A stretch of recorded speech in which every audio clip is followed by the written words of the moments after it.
The 1970s, an era of disco, bell-bottoms, and some of the strangest car design choices ever made. From sizzling vinyl seats to comically tiny mirrors, these quirks were equal parts charm and chaos. Buckle up as we take a joyride through the decade that made questionable features unforgettable. Mandatory vinyl seats. So, vinyl seats, the ultimate betrayal by automakers in the 1970s. Nothing screams discomfort like sitting on what feels like a hot skillet during summer, or a block of ice in the winter. Cars like the Ford Pinto and Chevrolet Vega boasted these as if they were some kind of luxury feature. But let's be honest, vinyl seats were less luxury and more sweat factory. Sure, they were easy to clean, but at what cost? The lives of countless thighs that were scorched in the summer sun? The horror of peeling yourself off those seats and shorts is a memory no one forgets. And let's talk about the smell. Vinyl has this weird factory new meets toxic waste aroma that could turn even the best road trip into a headache-inducing nightmare. Plus, who decided it was a good idea to pair them with seat designs that somehow managed to both flatten your back and cramp your legs? Let's not even get started on their ability to amplify every little squeak and crack in the cabin. When you think about it, vinyl seats were like the middle child of automotive interior materials, functional but utterly unloved. It's no wonder people quickly swapped them out for fabric or leather once they realized their mistake.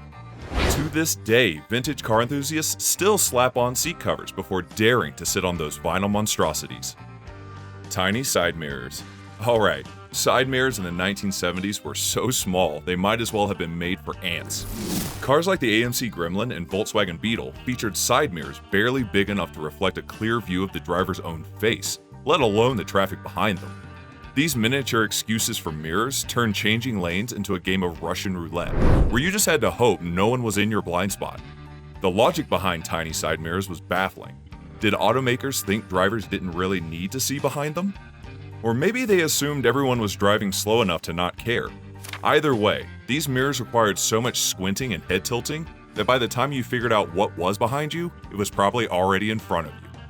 Adding insult to injury, the mirrors were often mounted on flimsy arms that jiggled with every pothole, turning your rear view into an abstract blur. Adjusting them was another circus act, usually requiring you to lean out of the window, wrestle them into position, only to realize they'd reset themselves after a bump in the road. Opera windows. Picture this. If there's one design choice that screams, "What were they thinking?" It's the opera window. Found on cars like the Lincoln Continental Mark IV and the Chevrolet Monte Carlo, these tiny, useless windows were supposed to exude class and sophistication. Instead, they just made people wonder if the rear passengers were vampires avoiding sunlight. The opera window was more about making a statement than serving any real purpose. Unfortunately, that statement was often, "I'm trying too hard." These miniature portholes were utterly useless for visibility, making the rear seats feel even more claustrophobic. They might as well have been painted on decals for all the functionality they offered. What's truly wild is how much automakers leaned into this trend, adding elaborate trim and even etching designs onto the glass. It was as if they were saying, "Look at this feature you'll never use, but doesn't it look fancy?" Spoiler alert, no, it didn't. By the end of the decade, even designers seemed to realize their mistake, and the opera window quietly faded into obscurity. Ashtrays everywhere. Let's not forget that in the 1970s, cars like the Pontiac Firebird and the Oldsmobile Cutlass treated ashtrays as the pinnacle of in-car convenience. Every passenger had one, and sometimes even two, as if smoking was the sole goal people had cars. Dashboard, doors, center console. If there was space, there was an ashtray. This proliferation of ashtrays turned every car into a rolling chimney. And let's not forget the lighters. These pop-out contraptions heated up like mini branding irons, ready to ignite your cigarette, or burn your fingers if you weren't quick enough. Imagine modern cars having built-in vape chargers everywhere. Equally absurd, right? The thing is, these ashtrays were never big enough to hold all the ash and cigarette butts they encouraged. Instead, they became gross little repositories of burnout debris that nobody wanted to empty. Cleaning them was a special kind of torture, especially when the car hit a bump and ash flew everywhere. Massive hood ornaments. So, hood ornaments in the 1970s weren't just decorative. They were statements. Cars like the Cadillac Eldorado and Chrysler Imperial sported massive chrome sculptures that doubled as battering ram. They were shiny, elaborate, and completely impractical. Did they improve aerodynamics? No. Did they add anything besides weight? Absolutely not.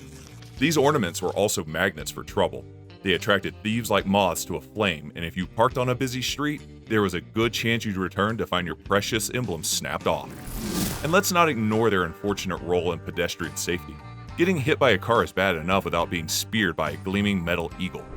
Despite their impracticality, people loved them because they screamed luxury. It didn't matter that they were basically chrome hood piercings. They were status symbols. Today, they're mostly extinct, living only in collector cars and the memories of drivers who were forever paranoid about losing theirs. Crank windows. Crank windows were the 1970s way of sneaking a gym membership into your driving experience. Found in everything from the humble Ford Maverick to the flashy Chevy Camaro, these manual marvels required you to rotate a tiny crank over and over just to open or close the windows. Want to feel the breeze? Time to burn some calories. Got caught in a sudden downpour?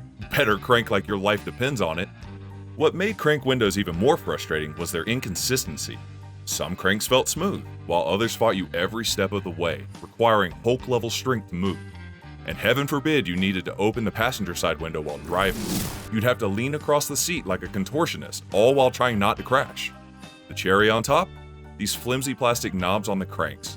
They would either pop off mid-use or dig into your palm until you were left questioning why power windows weren't standard yet.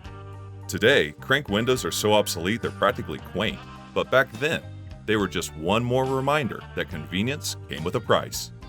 Oversized bench seats. If you've ever wondered what it would be like to drive a living room sofa, look no further than the bench seats of the 1970s. Cars like the Buick LeSabre and Oldsmobile Delta 88 had front and rear bench seats so wide they could comfortably fit 3 people, or uncomfortably fit 4 if you were feeling adventurous. They were great for carpooling, but terrible for staying in one place during a sharp turn. The lack of individual seats also meant no personal space. On a long road trip, you'd inevitably end up squished between 2 siblings or sliding across the vinyl as the driver took a corner too fast. And seatbelts? They were there, but good luck figuring out which tangled strap belonged to you in this bench seat labyrinth. Bench seats were also a hazard in disguise. Without the support of bucket seats, you could literally be flung sideways if the driver slammed the brakes. Yet, despite their impracticality, bench seats had a weird charm. They made your car feel like a communal gathering spot, even if you hated sharing it. AM-only radios. The radios in 1970s cars, like the ones in the Dodge Dart and Chevrolet Malibu, were an exercise in frustration. Limited to AM frequencies, these radios turned every car ride into a soundtrack of static, talk shows, and the occasional crackly top 40 hit. Want to listen to your favorite FM rock station? Too bad. It was AM or nothing. And let's not forget how the weather could ruin everything. A little rain? Say goodbye to your signal. Driving through the mountains? Welcome to the land of static. By the end of the decade, FM radios and cassette players started to appear, and AM-only units were relegated to the scrap heap of regrettable innovations. Today, we can stream music from practically anywhere in the world via Bluetooth or satellite radio. Forget static. We're more likely to struggle with choosing between 5,000 playlists than worrying about whether our favorite station even exists. AM radios? They're basically a relic of the past, buried alongside rotary phones and Be Here Now CDs. Station wagon rear-facing seats. So, the rear-facing seats in 1970s station wagons like the Ford Country Squire and Chevrolet Caprice Estate, a feature so quirky it felt like a dare. These seats, tucked away in the cargo area, faced backwards, giving you a prime view of tailgating cars and awkward stares from other drivers at stoplights. For kids, it was a thrill ride. For adults, it was a neck-straining nightmare. While the novelty was fun for about 5 minutes, the reality was far less glamorous. Rear-facing seats turned every bump into an amusement park ride, with passengers feeling every jolt and swerve. And the safety factor? Laughable. These seats often had flimsy lap belts, if any at all, leaving passengers vulnerable in a crash. But the most surreal part was the lack of ventilation or proper insulation back there. On hot days, it became a sauna, and on cold ones, a freezer. Yet, despite all this, kids loved it. To them, it was the ultimate VIP section of the car, even if it was essentially the automotive equivalent of sitting in the trunk. Fast forward to today, and the closest thing to these backward seats are modern-day rear-facing baby seats. Except now, there are actually regulations to ensure babies don't get whiplash. If only the station wagon designers had thought about this while creating their kid entertainment zones. Pop-up headlights. Pop-up headlights were the James Bond gadget of 1970s cars like the Pontiac Firebird Trans Am and the Chevrolet Corvette Stingray. Cool, sleek, and oh so futuristic. That is, until they stopped working. These retractable headlights relied on delicate motors that were about as reliable as a toddler with a secret. One minute they'd open in perfect unison.